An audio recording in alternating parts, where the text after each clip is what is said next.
CFL বোকা বন্ধু চাই না। আজকে ইস্টবেঙ্গল জিতলো রেলওয়ে এফসির বিরুদ্ধে। তো সেই ম্যাচে একটা বড় প্রাপ্তি হলো, জয়বাজ আবার ম্যান অফ দ্য ম্যাচ হলো। সে খেলা চলাকালীনই মনে হয়েছিল আমার, এবং খেলা শেষে সাথে সাথেই আমি লিখেছিলাম যে আজকের ম্যাচের একমাত্র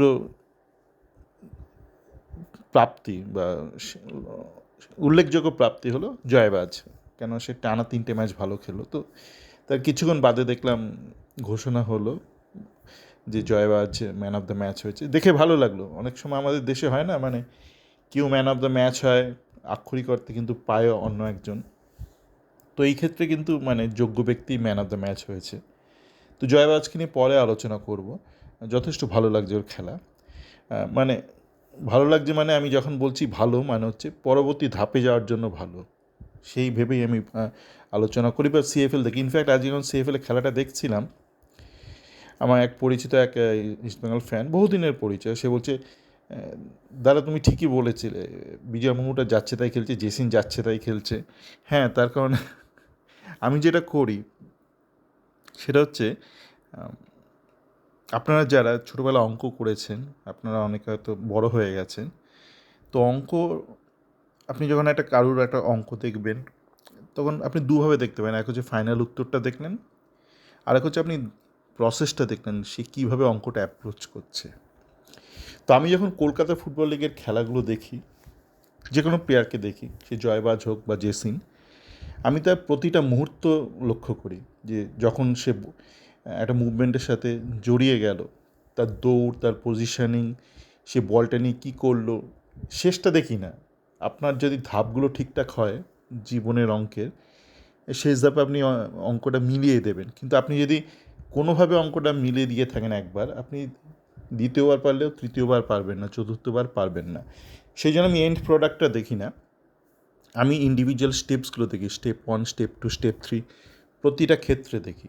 এটা আপনারা যেটা করেন আমি আগেও বলেছি, যে একটা কলকাতা ফুটবল লিগের আপনি যদি একটা ম্যাচের, ধরুন জয়বাজের 20 বার ধরুন ইনভলভ হলো খেলার সাথে, তা আমি প্রত্যেকটা ইনস্ট্যান্স দেখি, 1, 2 থেকে শুরু করে 18, 19, 20। জেসিনের ক্ষেত্রেও দেখি, বা যে কোনো ফরওয়ার্ডের ক্ষেত্রেও দেখি।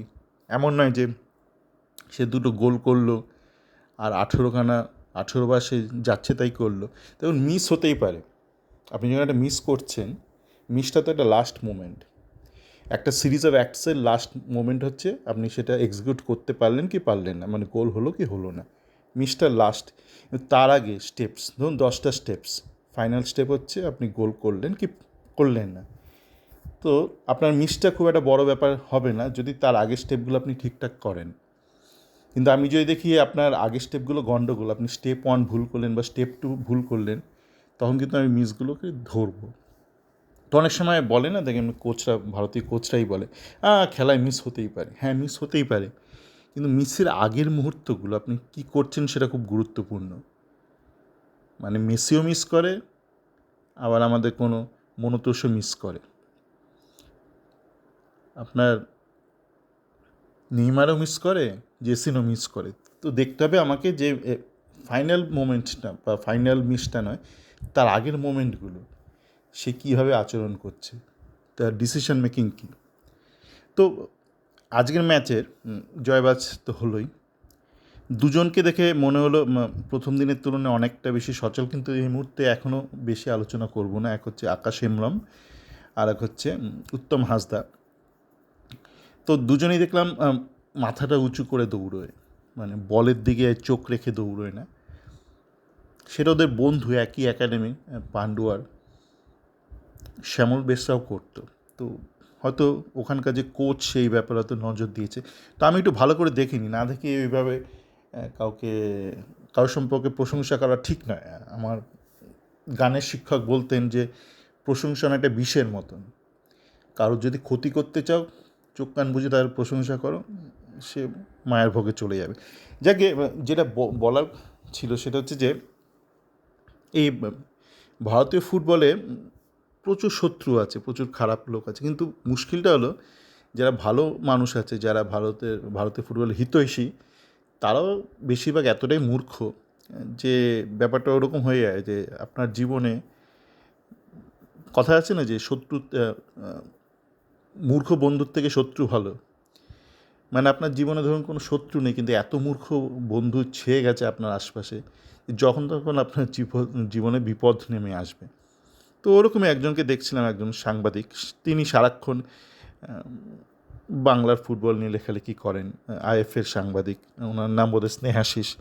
তো উনি দেখলাম আজকে লিখেছেন যে ইস্টবেঙ্গলের বিরুদ্ধে পেনাল্টি দিয়ে ঠিক করেনি রেফারি। সেটা আবার অনেকে লাইক করেছে, হয়তো তারা মোহনবাগান ফ্যান।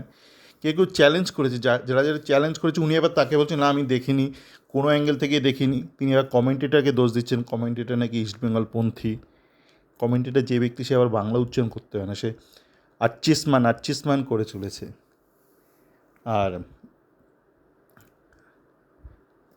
যাকে তার বাংলা শুনে মনে হয় সবাই মারা গেছে, যারা অনুপস্থিত তাদেরকে অবর্তমান করে দিচ্ছে। মানে ধরুন কেউ অনুপস্থিত বলছে এর অবর্তমানে, বিনোর অবর্তমানে, মানে আতকে ওঠা। মানে যাকে যেটা ঘটনা হলো যে আমি আমার চ্যাট ফোরামে ওই পেনাল্টি মোমেন্টটা শেয়ার করেছি, স্লো মোশন করে শেয়ার করেছি। এখানে একটা জাস্ট স্টিল মোমেন্ট আমি শেয়ার করেছি। আপনারা দেখবেন যখন বলটা উড়ে এলো তার ঠিক আগের মুহূর্তে 4 নম্বর বোধহয় সায়ন দাস, রেলওয়ে এফসি, সে দুহাত দিয়ে ধাক্কা মারলো পেছন থেকে, দুহাত দিয়ে। মানে এমন না যে এক হাত দিয়ে, দুহাত দিয়ে, সরে যায় এরকম করছে, সরে যায় তো সামনে, সরে দুহাত দিয়ে যেমন ধাক্কা দেয় না আমার, সরে যান, ওইভাবে ধাক্কা দিয়ে ফেললো।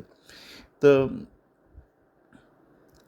ম্যাচ শেষে আমি দেখলাম ওদের কোচ পদম বাহাদুর, সেও বলছে এই ব্যাপারটা নিয়ে রেফারি ঠিক করেনি। যে সায়ন দাস, সেও বলছে আমার আর মনীষদার মধ্যে ধাক্কাধাক্কি হলো, করতে পড়ে গেল। হতেই পারে, হয়তো খেলার ও তো মাথা থেকে বেরিয়ে গেছে যে ও দুহাত দিয়ে ধাক্কা মেরেছে। কিন্তু এই ধরনের কোচ টোচ, এই ধরনের হিতৈষীরা, এরা যদি এইভাবে একটা ভুলকে সমর্থন করে, এগোবে না বাংলার ফুটবল, এগোবে না ভারতীয় ফুটবল, এগোবে না।